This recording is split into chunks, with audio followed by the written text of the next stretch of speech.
Hi everyone and welcome back to LL Sports TV. I hope you're all doing well today. Today I'm joined in the studio by my good friend and Leeds fan and YouTuber James Toon of JT Live in the building. Hey, thank you very much for having me, man. It's been a hot minute since we've been on LL Sports TV. Usually we're talking about knockout blows. This time we're going to be talking about knocking you out of your Premier League title charge. So I cannot wait, mate. It's going to be a great time. You know what? Since as we like to talk about boxing when me and you meet up, I've got one for you.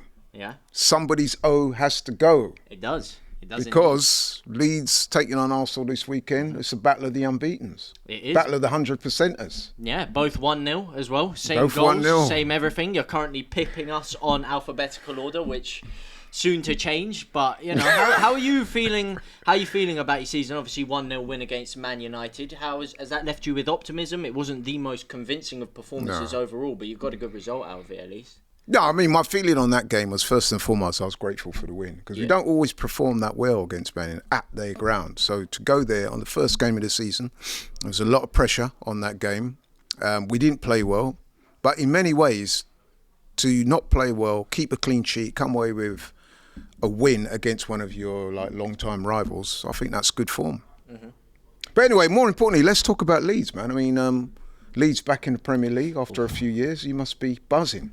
Yeah, I am living it up big time because let me tell you something. I cannot stand the Championship. Even watching games this year within the Championship is giving me Vietnam flashbacks. It is terrible. I mean, being on EFL on Quest as opposed to Match of the Day, just everything feels bigger. That penalty controversy at Everton, which I'm sure we'll get into, everyone talking about it, widespread media coverage. It just feels different to be back in the big time. Yeah. It feels like we're a proper club. I'm not being condescending in any way, shape or form, but it's great to have Leeds back in the Premiership because the Premiership as a brand and as a model, you want to see the big clubs in it. Yeah. And as we were saying off camera, Leeds are a big club. You're a one city club.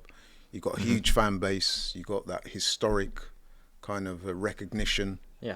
You know what I'm saying? So me personally, I'm glad to see Leeds. And historic battles between the clubs. You go back to the 1970 Cup final between Arsenal and Leeds. There's history and pedigree there. And of course, I'm biased as a Leeds fan to say we're a big club and you want to be in the mix. But a Leeds versus Arsenal, a Leeds Liverpool, a Leeds Chelsea, a Man United, there's a lot more to dig your teeth into than a Bournemouth Arsenal or a West Brom Arsenal or these kind of things, which is why I think having clubs like even Sunderland back in the Premier League along with Leeds, I think it just... Well, you know, even Sunderland, because they've had a mayor and, you know, they got up by the skin of their teeth, even though they finished about 20-odd points behind us last year and have somehow managed to outspend us because of the corrupt stating of PSR. But, you know, having clubs like that in the Premier League just builds a more enticing brand. Like, I would rather play Sunderland than a Bournemouth, even though we've played them in the Championship still. It just makes it more exciting for me because of the history and everything. Definitely. It's great to have you guys back. But before we get into the actual, deep dive into the game. Leeds coming up. I mean, how are you fixed? I mean, first of all, there was some talk about your manager. Yeah. Farke. Is it? It's Daniel Farke. You're thinking of Lord Farquhar from No, Shrek. I'm not very good at pronunciations, but Daniel, the Leeds manager. Yeah, right? Pronunciations or predictions. Yeah, the Leeds manager, Daniel. Yes. I mean, where do you start? Am I right in thinking that some of the Leeds fan base, in fact, even you, I've spoken to you previously, you're not totally convinced about him, was you? Was not totally convinced before we signed him. Was not totally convinced when we brought him in because of the way everything capitulated at the end of the first season. I thought our squad was definitely the strongest in the league. We should have got promoted the first time of asking. We threw it away and threw it away in the playoffs again.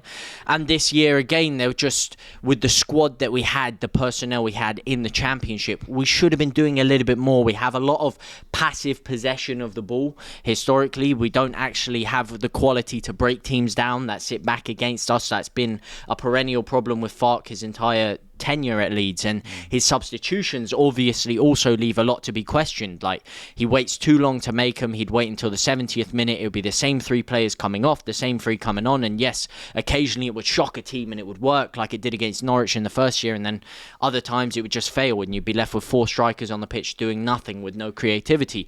So I've had my question marks around him and whether he can cut it to the Premier League. You won't have to worry about that this week. At the end of the day, you won't be seeing a lot of the ball this week. Well, we actually did. Well, this week against Arsenal, I'm not sure sure, because against Everton we dominated most of the ball, and I have to give him his credit. He got us to 100 points. He had a phenomenal year. We were the best side in the Championship by far. So on by product of that, I think he deserves an opportunity in the Premier League. I think he's been underbacked.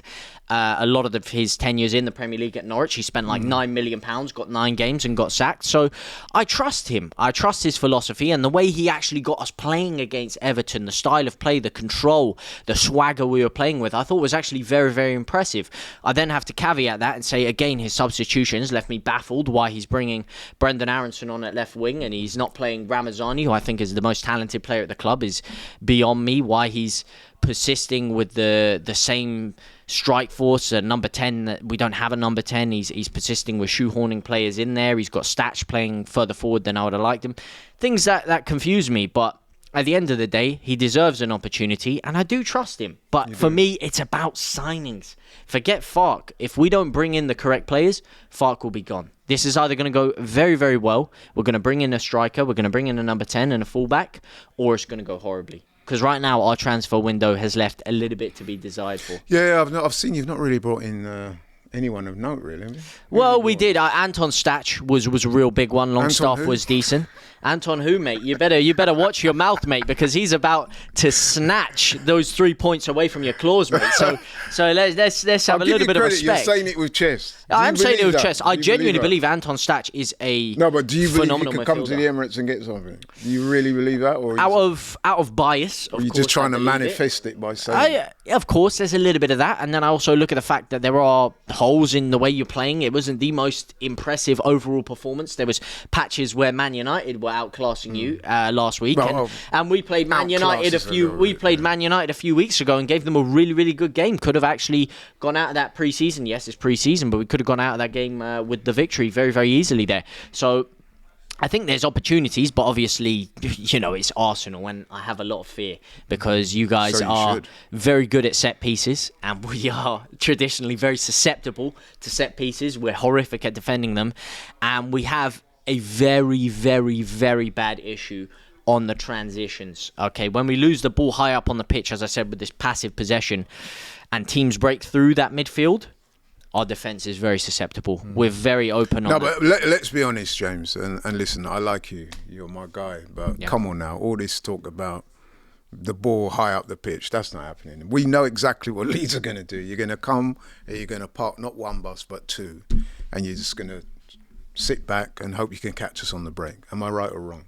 I have yet to see Farke really deploy that tactic at 2 years at Leeds, and we've played cup games. Because if he tries to engage us high up the pitch, I think he will though. Because even when we played Chelsea in the cup a couple of years ago in the round of 16 quarter final, I forget which one, we didn't sit back. Everyone thought we were going to be very cagey and sit back, but we actually tried to attack him. We tried to get foothold of the ball, and that's the way Farke likes to play. He's very stubborn in what he wants to do, and I don't see him actually sacrificing that too much to sit back. Yes, of course, we're going to allow you more of the ball because we're not going to have a choice of it. You have a higher overall quality of player. As I saw when we were making substitutions last game, we have a lot of championship caliber players in there. So by product of that, you are going to have a lot of the ball. You are going to outplay us in portions of the game. But I don't see us just sitting back and trying to counter-attack you. I think counter-attack, listen, I'm not trying to tell you guys how to play. In fact, as an Arsenal fan, I want you to come and engage us, because if you do that, not being funny, I think you'll make our job easier. But let's be honest, if you do engage the counter-attack policy, which I expect you to do, you do have some pace on the wings, right? We do have a little bit of pace on the wings. Daniel James is very rapid. Very but quick. If we played... We got Nonto, yeah, but he's kind of shoehorned in that left wing. Yes, granted, it was one of his more natural positions, but he's not... I haven't really seen him of late actually take a man on and lick him with pace down the line. The only player I've actually seen in our side do that is Ramazani, who's not going to get any game time. Maybe Noah Okafor can be that man if he can get in time to play against you on Saturday, but we just signed him yesterday, so that's a risk. And we don't have a lot of pace down the middle areas. We signed Dominic Calvert-Lewin, not known for his rapid defence splitting pace. I was going to ask you about Nemetcha's a bit of a rig. Pirot isn't blistering in behind with pace. So the only player that's really actually going to run down the line like that is Dan James, from my experience. And he hasn't really lived up to it in pre-season in the Premier League. So I worry with that, because even if we do get some pace down the line on the transition, We don't have any quality to finish the ball off. Like you saw against Everton, we should have scored so many more goals. No, you did look impressive against Everton. But I mean, in front of goal, very poor. Yeah, it's not easy, is it? No, it's not easy. But, yeah, I mean, Dominic Calvert-Lewin, talk to me about him, because I thought that's quite an inspired signing. Really? Well, on the face of things. On the face of things, that is the least inspiring signing any Leeds fan. Yeah, no one was happy with that. Open to that. No one was open to that. We were linked with a litany of great strikers, and the story of our transfer window, everyone we were linked with got nabbed away at the last second. I mean, Igor Pagiao was the first one from Feyenoord, £30 million. We had the deal pretty much in our hands, and it was him basically saying, no, I want to go to Marseille instead. We toyed around with it the whole for weeks, thinking we were going to get it, got taken away. Bilal El-Khanous recently had him. We thought we were going to trigger the release clause and get him.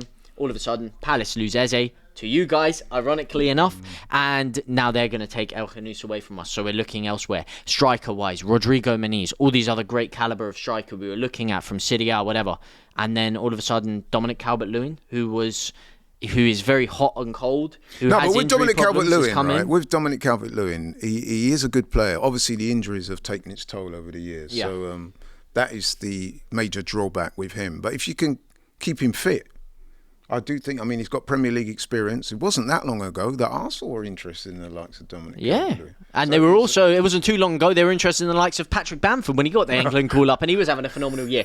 So, things can change very rapidly in football. And for me, rapidness is not something he has. We don't have a striker. The problem is Chelsea. With Dominic Calvert-Lewin, we don't have a striker who can press. All three strikers are rigs. They can't move around the pitch very much. We can't engage teams high up with a press. We can't do that because we don't have a striker who is able to sustain and hold that press over an extended period of time. Dominic Calvert-Lewin is not that man, unfortunately. Now, if you bring him in to supplement another striker, which hopefully we will do, then all of a sudden things change a little bit. And of course, I've got to get on board. He's our new striker, and he's better than what we've got. So that's the thing. But he isn't necessarily, you look at the quality you guys have in your side. Gyökeres up front, that's a lethal finisher, man. You're coming up against these guys who are, if they get a sniff against you, are going to score, are going to punish you. So you need more proven lethal strikers. All three of our strikers are either, have pressing issues or have a lot of fitness issues, very injury prone. I thought your captain, Ampadu, I thought he played well. I thought he played really well. Yeah. I thought he played really well. Yeah, I thought that's what I said. The reason I think we'll survive this year and have a decent opportunity against you guys and other teams is our midfield. Games are won and lost in the midfield, and I think our midfield is very, very, very strong. I think Tanaka's phenomenal. Ampadu surprised me with how good he was. Well, he's a Welsh Stach international. in there, and Anton Stach in there.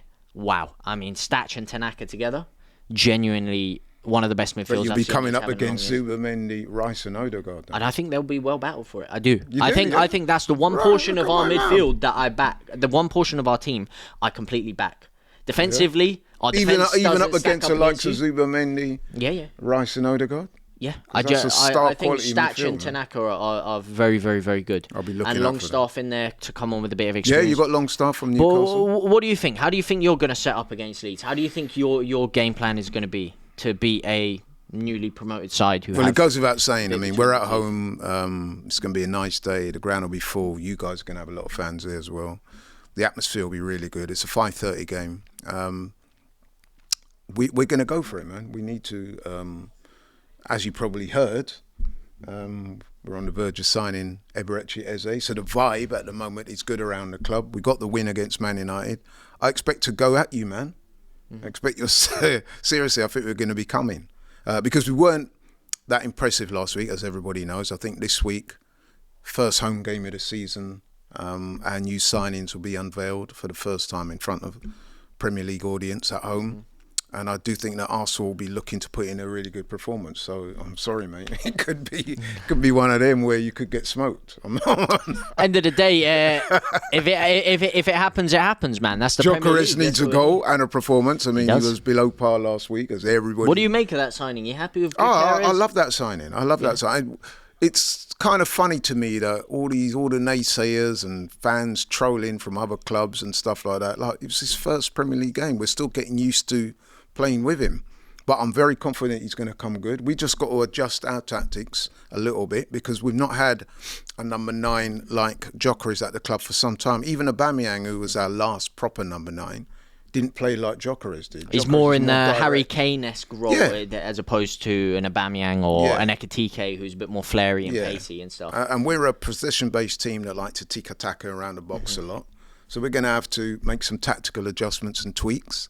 And over the coming weeks, I think that's going to happen, starting with Saturday. Do you think it's going to impact the gameplay of someone like Odegaard or Saka without the potential movement around them? Or do you think it's only going to benefit them? I think it's only going to benefit them. I think once we've got into a rhythm and, we've made our adjustments, I'm confident, man. I'm very confident. And, I think you guys could be on the wrong end of a bit of a spanking.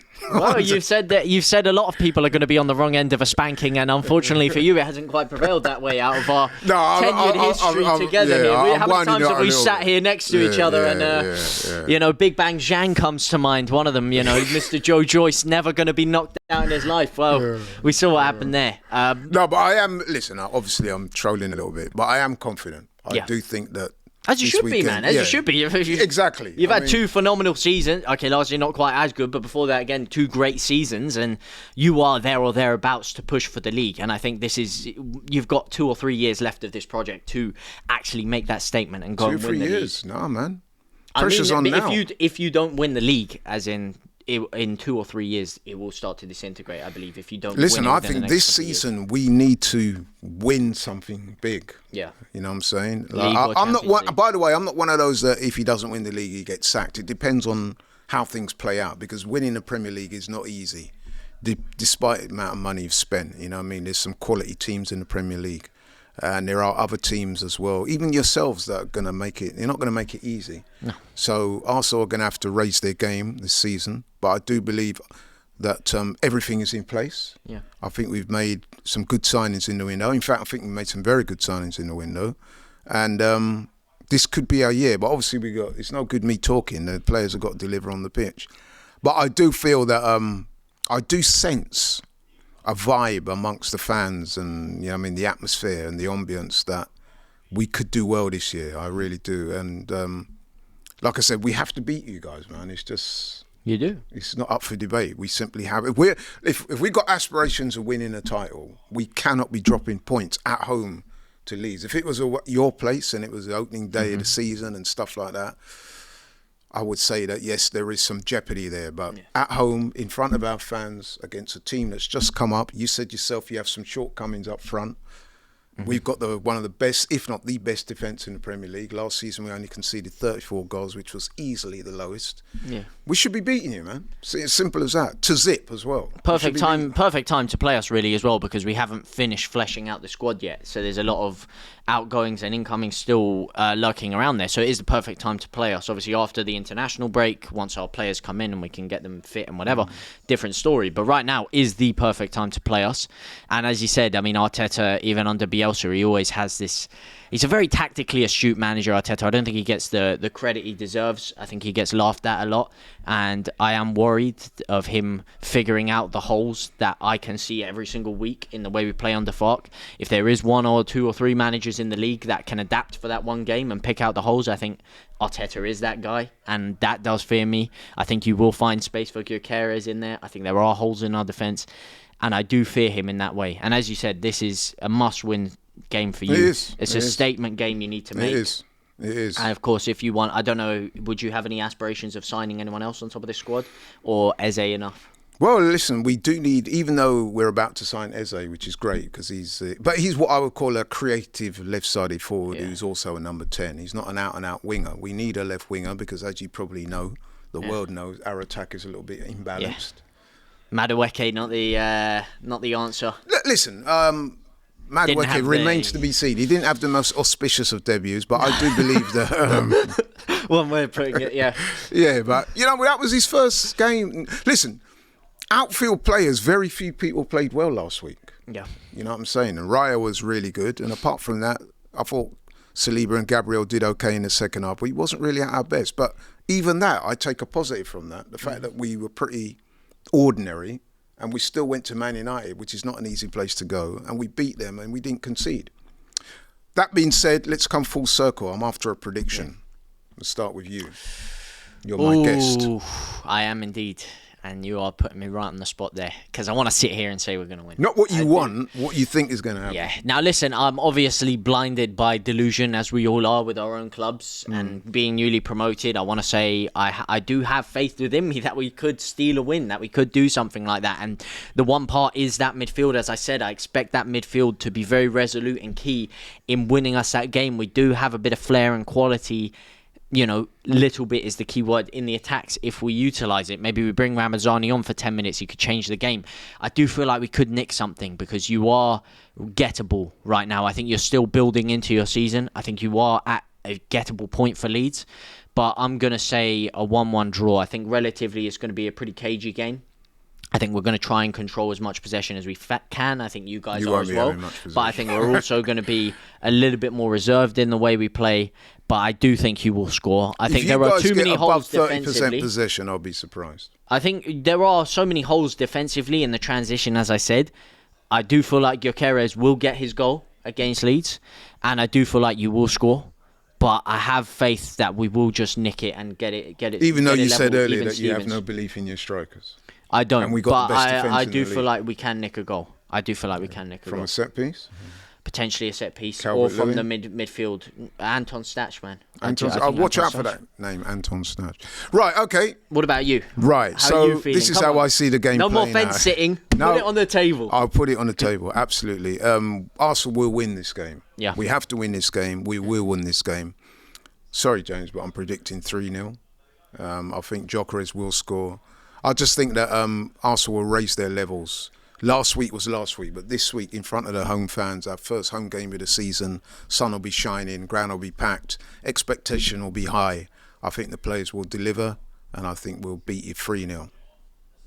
Hey, you're wrong. But Unfortunately for you, you are incorrect.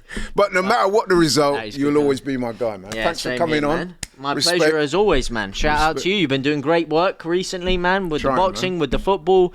You've been growing the brand. You've been doing great stuff, man. So big up yourself, man. A real underrated asset of the whole DR AFTV team, everything.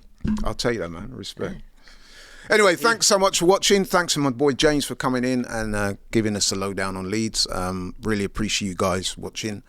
Keep it locked and loaded on LL Sports TV. Don't forget, big up your channel as well, man. Yeah, if you want to stay up to date with any Leeds content, maybe you're a Leeds fan, maybe you want to hate on it, I don't know. Check out JT Live on YouTube. We're live for every single Leeds game and other games around football as well. You want to stay up to date with Leeds news, maybe you have an interest in them, then check out the channel. We're there every single day, every single week. Make sure you don't miss it. There you have it. We're out. Catch you on the next one.